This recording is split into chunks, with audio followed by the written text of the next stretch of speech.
This is NatSec Matters.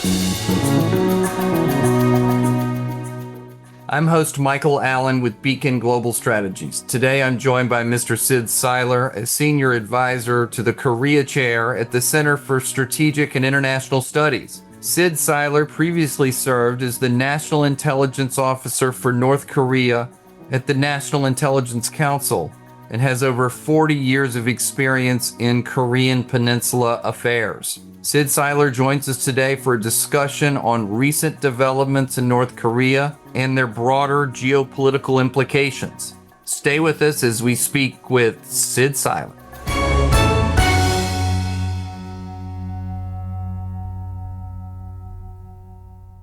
Syd Seiler, thank you for joining NatSec Matters. Michael, thank you so very much for the invitation. Well, Syd, we've known each other from a previous government stint I did, and you're one of the most knowledgeable people in the world on North Korea matters. So I'm so happy to have you here today to update our listeners on North Korea, what it's doing with Russia, what its role is in Ukraine, and of course, whether we have any idea about whether progress can be made between the United States and North Korea. Let's talk a little bit about your experience in the intelligence community. I think you were involved in talks for at least the last 20 years or so. Syd, I knew you in the Bush administration, and you, of course, along with Joe Deterring, were trying to make sense for policymakers of whether or not they had a highly enriched uranium nuclear program in addition to the one we knew about with plutonium. But just briefly, tell us a little bit about your career and how did you get into North Korea? Well, I started out on the SIGINT side. I started out working up at NSA. I went through language training, and later on, I jumped to the CIA, where I began to work in the open source realm, pulling together my expertise on both Koreas together with the language, and also pulled about a 4-year tour working as DIA senior analyst in Korea right before becoming the National Intelligence Officer on North Korea for my final term. So I had an opportunity over the course of 40 years to work in multiple disciplines, done some SIGINT, done some human, worked in the White House 3.5 years on the National Security Council, so seen how our intelligence feeds policymaking, indications, and warning at the most highest level, and then, working in military command to see how troops in the field are supported by this. So you were a linguist. You got into NSA as a linguist. Yeah, I was doing some side work for friends, doing some freelance translation, and my language capability and desire to get in, obviously, into the agency. I just hit the right place at the right time where they saw the need, the skill set that I had. Well, actually, let me ask you, have you visited North Korea? Been in North Korea a number of times. I visited the first time with the Madeleine Albright delegation. I was able to drive across the DMZ. I was working at the embassy at the time. It was just an outstanding experience to see North Korea firsthand, to see their negotiating tactics in a few of the meetings that were held up there. Participation in the negotiations to get Laura Ling and Ali released after they had been detained for crossing the border. When you visit North Korea, are they showing you a Potemkin village of bountiful fields and happy people, or can you see through it? It's easy to see through. In North Korea, I like to use the word semi-Potemkin because not everything's fake, but not everything's real either. There is a choreography and a presentation. And, the people of the DPRK are proud people. And so there's an authenticity to when they invite us to, even in the invitation to mass gymnastics performance. And I know that's highly controversial because of, all the kind of the training that goes behind it, the inhumane treatment of some of the participants. But it really is a point of pride to North Koreans. And what the dolphinarium, being able to go to the dolphinarium and see they've got their Sea World now. And anybody who would go in there would say, oh, this is ridiculous to call it a Sea World. But, it is a source of pride. And so what I've learned I find myself as an analyst always doing course corrections. If you think there's no traffic in Korea, you go there, there's actually cars on the street. And if you think that the cars are going to be as numerous as, Beijing, Tokyo, or Seoul, of course, I'm going to say, So there's that semi-Potemkin nature of North Korea applies to its WMD program, I think, as well. Do they have a fully functioning hypersonic glide vehicle? Boy, they claim they do. They did a couple of launches trying to demonstrate they do. Would I bet any of my, TSP on it? Probably not. But, one day they're going to get there. Yeah. And so we can't dismiss them just because it's Potemkin or semi-Potemkin. Tell us maybe the most bizarre experience you've had in all of your dealings with the North Koreans. The most bizarre. Boy, that's a tough question. Negotiating with North Koreans is, you really have to be prepared to absorb some blows that run, counter to your instincts and your pride. There's always the second page of talking points. And I won't talk about who was actually in the meeting, but it was, the lead of the delegation kind of going through and then kind of making some comments on human rights or some other issue that really provoked them. And frankly, they don't like the word provocation either. That word provocation provokes them as well. And then suddenly what had been, going as a relatively, your opening exchange of points so you can sit down and talk to the real issues before you. Our counterpart, hearing what was said, pulled out a folder and then began the tirade. The tirade lasted for about 30 minutes. We called a recess, walked out of the room, and I could tell that the person with whom the delegation had was a little bit nervous, a little bit angered, a little bit kind of just frustrated with the progress of the talks. I said, don't worry. This is just, and everybody who's negotiated with North Korea has had this experience that most people have. We just got to ride it out. They've got to do this so they can tell their leadership that they really stuck it to us. They didn't just simply sit quietly as we accused them of all these evil things. So that type of thing, and the first time you have that. So it's, what would you call it? Like performative diplomacy? Yeah, that's a great term. I like that. Performative. I've often called it choreographed.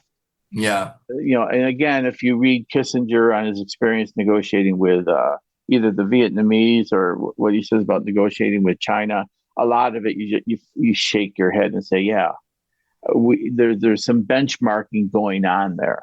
Yeah, everybody's got to start with that. Well, let's talk a little bit about where China is in all of this. I remember when I was working these issues, I don't know how much influence they were willing to exercise on behalf of the United States, but I do recall that they were occasionally or often annoyed with the North Koreans. Just tell us a little bit about how the Chinese see this issue. Well, although it's so fundamental and so basic, it's worth repeating. China is primarily interested in Chinese interests. Any country's foreign policy is executed like that, but it's always, for the casual observers, that's kind of something that is worth repeating to then can say, okay, what is in China's interest? And China has repeatedly stated, and I think it reflects their prioritization, is that stability, denuclearization through peaceful negotiations. So that stability is the paramount objective. There's practical, tactical dimensions to it. China doesn't handle uncertainty well. It doesn't like when there's saber rattling in its backyard. So it naturally likes and tolerates the status quo. We look strategically at the implications of a nuclear North Korea. China looks tactically at what that means in terms of stability and calm in its backyard. And so by prioritizing that, North Korea is able to calibrate its actions so that it falls short of crossing a red line with Beijing that would incur more wrath and more pressure than they otherwise have been willing to apply over the last several decades. Yeah. And from China's perspective, they've been dealing with North Korea from the beginning. And they know the possible and they know the limits of what they can do in terms of their using their influence over North Korea. So when North Korea misbehaves tactically, the immediate concern of Beijing is what will the United States and South Korea do next? How do we prevent a reaction from Seoul and Washington that is contrary to China's interests? Yeah. Contrary in terms of the theater high altitude air defense system THAAD, which they reacted after initially understanding the logic. Had the opportunity to be one of the first officials to talk to them about our planned deployment, understanding the logic, to include the logic that these are advances North Korea is making that is driving us to take actions that increasingly will have impact on China, but are not primarily intended to do so. Same with secondary sanctions. We have the same dilemma, right? We didn't want to go after Chinese companies as part of an anti-China strategy. It was because of North Korea. So nevertheless, this is what we face, which is China's focus on the United States and in South Korea as their main areas of concern, even as North Korea goes down this path of building the system.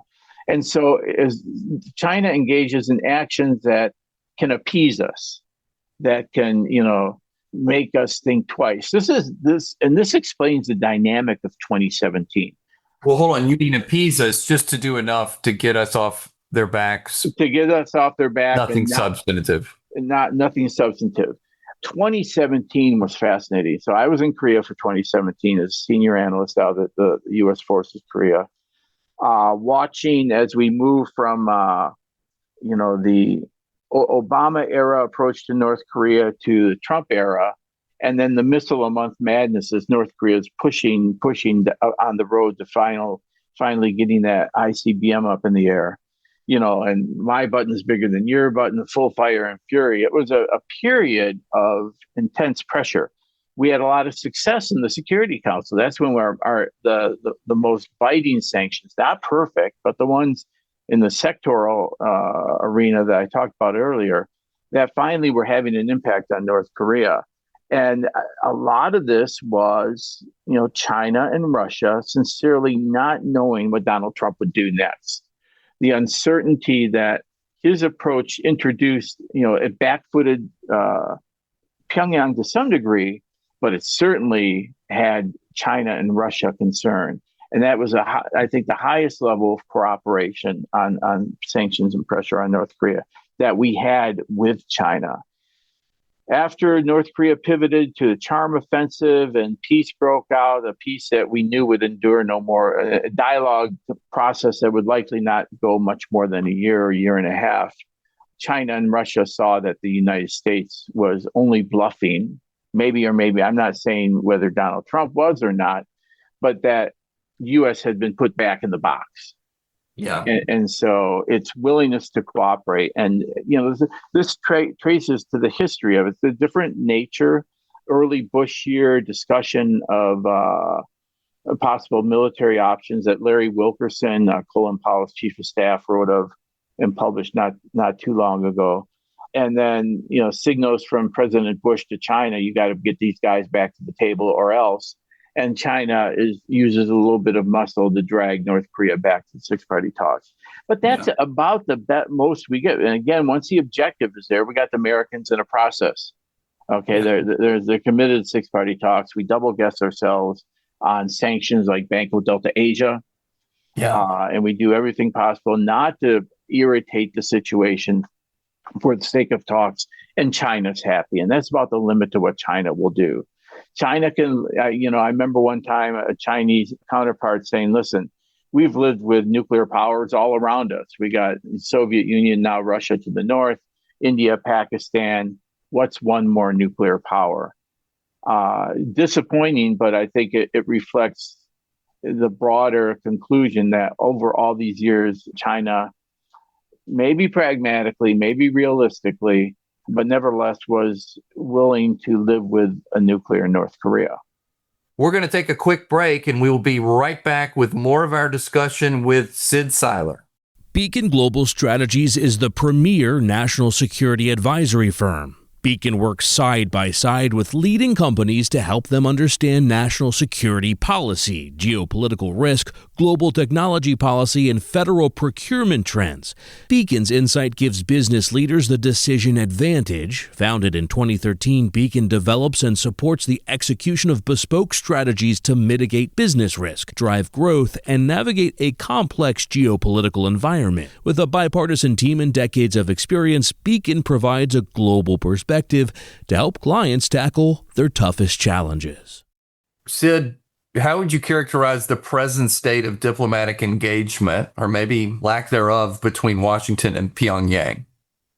Well, it's come to a complete standstill, and it's not surprising. And the rhetoric that came after President Trump sat down with Kim Jong Un, both in 2018 in Singapore and 2019 in Hanoi, North Korea made it clear that they saw no path forward with the United States that would justify their giving any consideration to denuclearization. And the COVID period kind of complicated it for an analyst somewhat, because part of the draw stand down in diplomacy could have been attributed to an overall closing of the nation that took place. But even after the opening after COVID, 4 straight years, Pyongyang ignored multiple overtures from the Biden administration.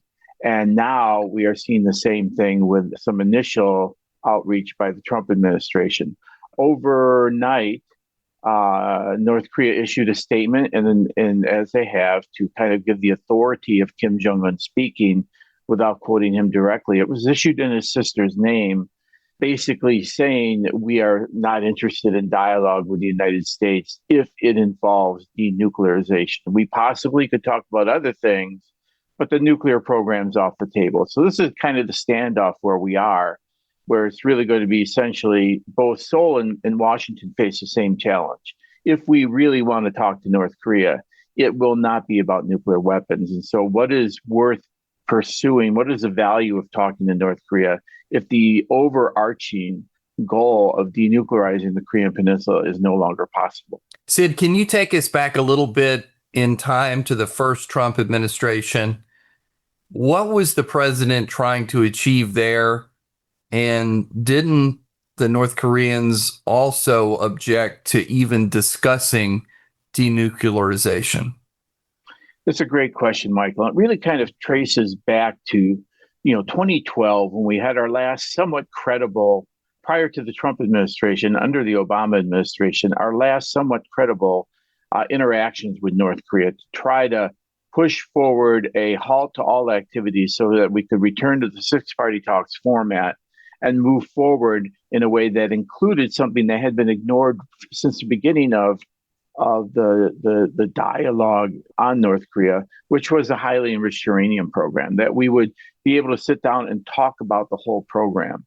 What happened in 2013 when we proclaimed in our discussions with North Korea, we have 4 more years to talk, let's move forward. North Korea breaks out, refuses to talk to the Obama administration, restarts its 5-megawatt reactor, conducts a number of nuclear tests, and of course, a number of missile launches. We all recall the tension that began to build in 2016 and 2017. And then as a strategy to mitigate the pressure that resulted from all this development and all this pursuit of both the missile and nuclear programs, North Korea pivoted to diplomacy in 2018, responding to an effort by South Korea to bring the United States and the DPRK together, getting Kim Jong Un to say, in theory, he was committed to the denuclearization of the whole Korean Peninsula, which we knew at the time was, language saying that when the United States removes its nuclear umbrella from South Korea, when the United States denuclearizes, we can denuclearize. Nevertheless, it was the first time the denuclearization word had been used in a number of years.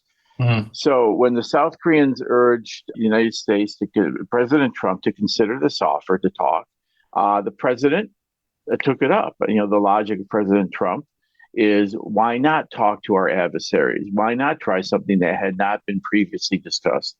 I don't think at any time during the 2018 and 2019 period were we, the United States or President Trump, deluded into thinking that we were making robust progress toward the goal of denuclearization. Nevertheless, a dialogue was started and a relationship began to be built. We met in Hanoi. We and other Donald Trump and Kim Jong Un met in Hanoi in 2019, and looking to see what was on the table, what Kim Jong Un would be willing to put on the table in exchange for what his desired lifting of sanctions, particularly sectoral sanctions. The first ones in the history of the sanctions were beginning to have a bite. What would Kim Jong Un be willing to put on the table? Previously, our WMD sanctions are kind of whack-a-mole effort to try to cut down on illicit activities and illicit financial transfers. Now with sanctions on textiles, fishery products, limitations on petroleum imports, this really began to have an impact on North Korea.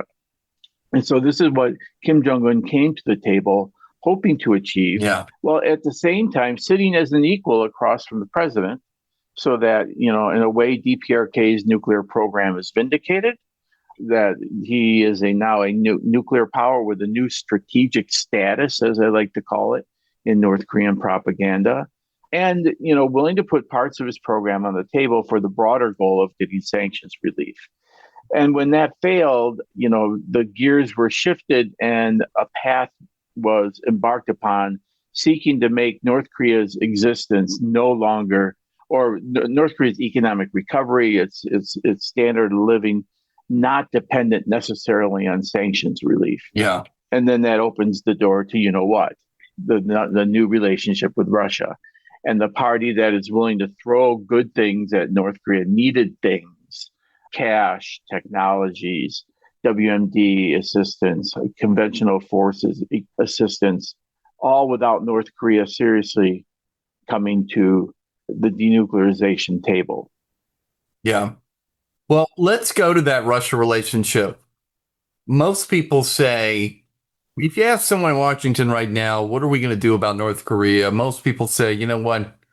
We don't really have any ideas. We don't have any new strategies to make progress with North Korea. And besides, or they say it's especially the case because they're so tight with Russia now. Is that accurate? And also, let's get into exactly what North Korea is providing to Russia for its war in Ukraine. Right. I mean, there's an ongoing debate on whether the relationship between Vladimir Putin and Kim Jong Un is an act of desperation on both sides, as Russia was trying to execute a war where it was running low on munitions. It was in need of more troops on the ground. And so here is North Korea, a ready and somewhat able provider of some of the things that Russia needed. And so there was definitely a transactional tactical element to the initial contacts as parts of the intelligence were released during the Biden administration. We saw the history of the initial contacts. And so there was definitely a transactional dimension to it. But as time has gone on and we see this emergence of new levels of cooperation. I don't know if we would call it an axis per se, and the debate on how coordinated this is. We're calling it, the CRINC, the China, Russia, Iran, North Korea quad, as it were. How much of this is emerging at a strategic level? How much of this really is a shift in the global order? But nevertheless, there's been an evolution of the environment, most notably in Russia's willingness to accept North Korea as a nuclear power, accept its nuclear weapons program, and not feel hindered in any way in doing its business with North Korea by existing sanctions. So tactical transactionalism evolves into a more strategic relationship, one that, in terms of their shared worldview, their shared opposition to the U.S.-led Western liberal order and all the rules and all the sanctions, all the United Nations Security Council resolutions, the United Nations Security Council itself, all kind of a shared enemy of both Moscow and Pyongyang. And so they're two like-minded countries. So far, what we've seen is munitions, artillery shells, missiles, some of them performing better than others, a lot of duds in the initial shipments of the artillery munitions, a lot of performance issues with the shorter range ballistic missiles that were provided. But nevertheless, there's been improvements along the way. It looks like Russia is helping North Korea address shortcomings in its munitions industry so that a stronger munitions production capacity that will help North Korea for domestic needs in the long run, helps North Korea become a provider of munitions to Russia in the near term. Can I ask you right there? So the North Koreans are definitely shipping all sorts of artillery shells and the rest, but you're saying also that the Russians are helping North Korea build up their industrial capacity so that maybe they can serve them better. Is that what you're saying? Right. I don't know that we would have specifics on that, but we know that, North Korea will be able to ramp up production as Russia gives it, either cash or the types of materials necessary to go into the production of what it is Russia needs to be produced. I think over time, this will be interesting because even if the conflict in Ukraine were to stop tomorrow, it'll be years before Russia is able to replenish its munitions inventory that was depleted in the conflict till today. There will be a need for construction workers on the ground going in to do reconstruction efforts, in Russia and other places. So from my perspective, the DPRK-Russia cooperation doesn't stop the day there's a ceasefire in Ukraine. So tell me a little bit about what the North Koreans are getting out of sending troops I think there's to fight both, the Ukrainians. Is it just battlefield experience tactical or and practical? Talk a little bit more about that. Dimensions to that. Obviously, having soldiers on the ground, seeing how their systems work, first of all. On the one hand, the technicians that likely went in to see the performance of the short-range ballistic missiles. So there's some practical lessons learned about how these systems are performing, how they're deployed in conflict, and what type of improvements need to be made. And of course, you have the North Koreans that went in to provide assistance to the battle in Kursk. This gives experience. It's a small number compared to this is about 10,000. We're talking 10 to 15,000, right? Compared to a Korean People's Army of 1 million with a lot of shortfalls. What we saw over the last 30 years in particular with the collapse of the Cold War, even as North Korea is building its WMD capabilities, both in the nuclear and missile realms, is that the conventional force atrophied because the benefactors that North Korea had during the Cold War, the USSR and China, were no longer giving spare parts, modernization, upgrades to the equipment that they have. So Kim Jong Un inherited a very vulnerable conventional force, which through its interactions with Russia is becoming more credible. And this is not independent of the WMD threat, right? Because at a certain level, you can have a lot of missiles, you can have a lot of nuclear warheads. They don't really accomplish much other than intimidation and blackmail, coercion. Without a credible conventional element that can actually, execute attacks, occupy ground, occupy territory. These are the types of capabilities that the relationship with Russia from North Korea's perspective are improving. And then, finally, Kim Jong Un is on the international stage. He's an actor. He's helping out. He's helping out a friend in need, and that is no longer in the early days of this cooperation. North Korea was very silent about it. Now There's images of Kim watching the bodies come back home draped in the DPRK flag.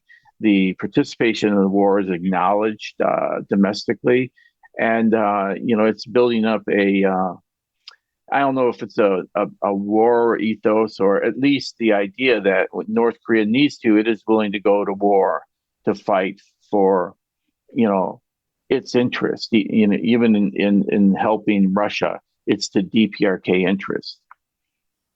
Yeah, that's interesting. So tell me a little bit about what we should. First of all, I guess denuclearization as a practical matter is really dead, even if we insist that that's our policy. But let's move over. First of all, do you agree with that? Second of all, let's talk a little bit about their nuclear program, how many weapons they have, and then let's get into the regional dynamics of North Korea as a nuclear power. Yeah, I mean, never say never when it comes to denuclearization. And there's a value in continuing to have denuclearization as a goal, continuing to exert pressure and force sanctions, particularly go after illegal activities to include cyber actions. There's much more to be lost in just simply giving up and accepting North Korea as a nuclear power when it's not clear what that actually gains for you. The challenge on the peninsula is, in spite of a lot of the rhetoric, there's no urgent threat that would make abandoning denuclearization as a goal and turning to something else, some type of tension reduction with North Korea, at the cost of the strategic damage done by abandoning denuclearization. We have military exercises coming up. Our military exercises, U.S., South Korea, come at about the same time North Korea is concluding its own summer training cycle.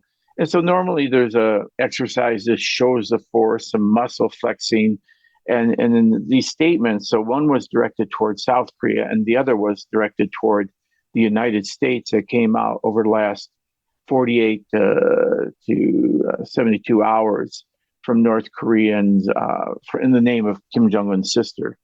They both seem to be hinting at an escalation of tension in the coming weeks during the exercise season. But that's so highly predictable. We've seen it in the past. We've been doing this for 70 years. We train, they train. There's a messaging dimension to both of our training. And then we go back to status quo ante, the other side of this. So I'm not really worried about that. The need to sustain and to continue to pursue denuclearization, is important to the longer term, conclusion. Yeah. Well, how many nukes do they have now?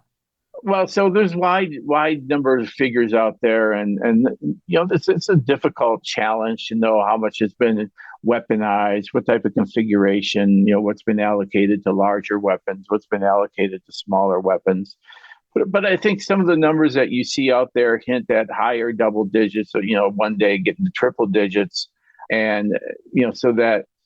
And of course, the other missing piece for us is the missiles. What's their production like? How many do they have? Because as time goes on, I think the good news for me over the past year or so, looking at the conflicts in Ukraine and in the Middle East, has been the performance of missile defense. It is pretty remarkable. They're not perfect, they're not complete, but between Iron Domes and Patriots and other capabilities out there, we've really neutralized to a large degree what you can achieve just simply by launching a lot of missiles. So what's the status of their ICBM program? And we read all the time they could range into the West Coast. Is that accurate? Well, so we saw a missile that initially this was the R&D cycle that ended in 2017, where North Korea pushed forward. Finally, around November that year, had success with what they call the Hwasong 17. And there's certain things that you can demonstrate when these are all lofted trajectory. They're not flown to a full range at a nominal trajectory. So there's elements of the capability that aren't fully perfected and demonstrated. And then later on, a push on the solid fuel side had them have some success with what they called the Hwasong 18 back in 2023. And again, there will always be questions about, how well the missile and the nuclear warhead, the reentry vehicle, will perform as intended. And so we're in this period where, it gets down to the sit room question. You're sitting at the table, North Korea's got one of these rolled out and threatening to hit you. And, the question is, will this thing work?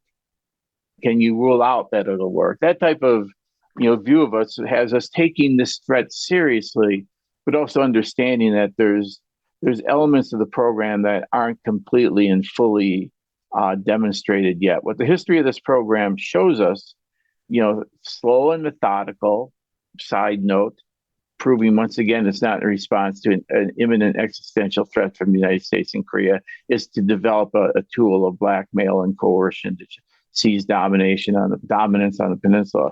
But the fact that, over 30 years, pursuing this capability, they've always claimed more than they have, but they usually finally develop what it is they're pursuing. And that's what makes it, in particular, the cooperation with Russia so disconcerting, because it just makes denuclearization and controlling the growth of the program that much harder. Russia is going to help them, perfect their ICBMs?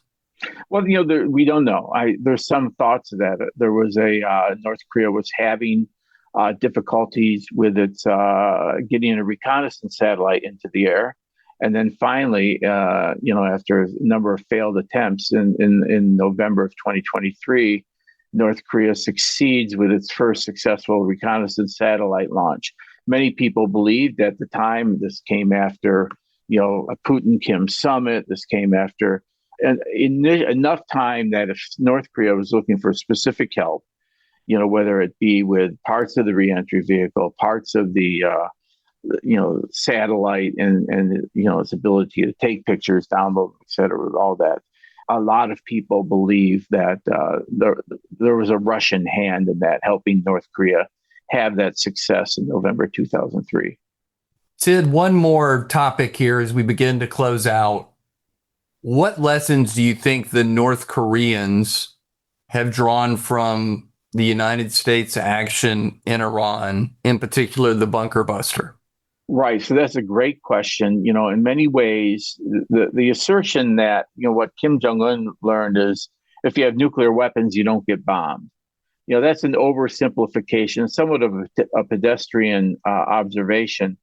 And of course, everybody knows that, it's apples and oranges in terms of comparing these two capabilities and where Iran is in their progress towards, a nuclear capability and where North Korea is.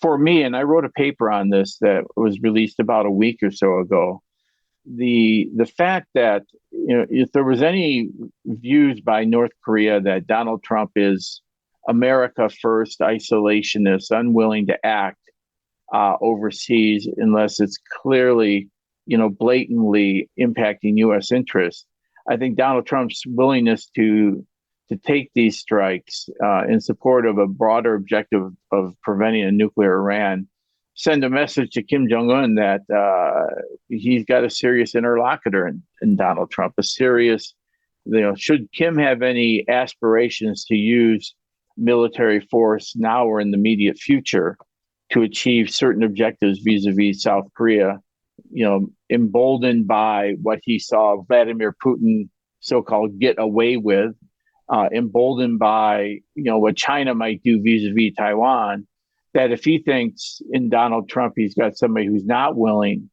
to come to the defense of an ally and act in support of U.S. interests, he's wrong. And so that's what I hope he takes away, is that, Donald Trump is not an isolationist and could be a formidable counterpart should North Korea make some miscalculations going forward. Syd, that was terrific. You're one of the country's leading analysts on North Korea.